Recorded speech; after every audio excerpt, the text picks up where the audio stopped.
The Mahaska County Board of Supervisors met in regular session on Monday morning, with a public hearing in regards to Black Oak Clays once again drawing a substantial crowd. There was dozens of people in the room, while nearly 20 people spoke about why they support the range or how the range has impacted their quality of life. The debate started when a resident near the range raised concerns to the Mahaska County attorney, and it was discovered that some buildings on the grounds may have been built without permits. Oskaloosa Planning and Zoning Committee member Wendell Campbell shared how the process for planning and zoning and building approval happens within the city of Oskaloosa.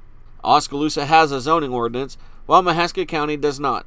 Anyone seeking to build within the rural portions of the county have to obtain the proper permits from the county.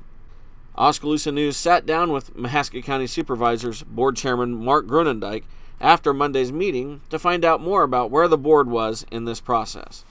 We're just following our council advice, doing public hearings, taking in public's thoughts, getting information. It's in the zoning. It's in the zoning section of the code. Do we understand it? So this is not what we normally would do, and so this is just trying to make sure we do it right, making sure we've talked to other counties, insurance companies. I spoke with the DNR, trying to get as much information as possible to make sure it's done right. But if I understand the code right, we have to approve by code the improvements.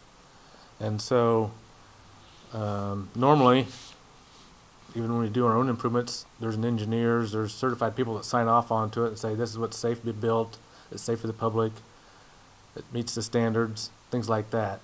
Mm-hmm. And I think that's probably the direction I'm leaning forward to. Probably have more conversation with Andrew. Is really who has the authority to sign off on something like this, to make sure something to tell us it's safe. So if something does happen, the county, the taxpayers are not liable because we missed something, we should have caught it, it really wasn't safe, and now the taxpayers are on the hook for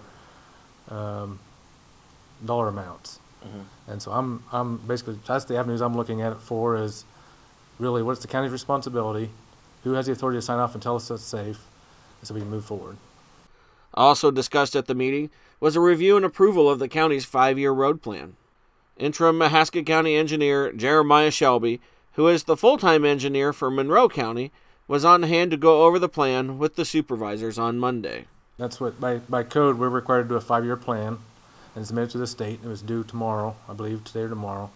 And so we've laid out, as of today, we believe our most critical need is for our roads and the traffic, on what our 5-year plan would look like for the monies we have today or on receiving in the next 5 years. It roughly, I think they estimated it to be around $7 million for next fiscal year.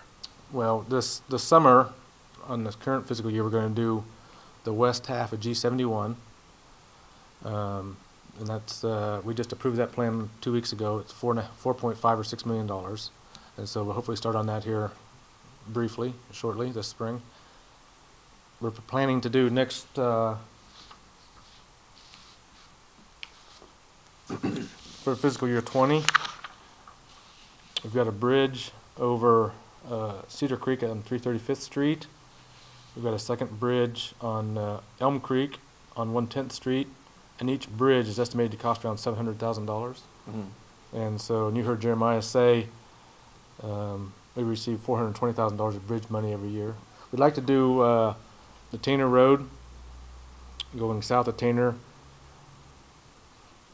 to T38. Nope, just keep doing the county business. All right. Continue doing that.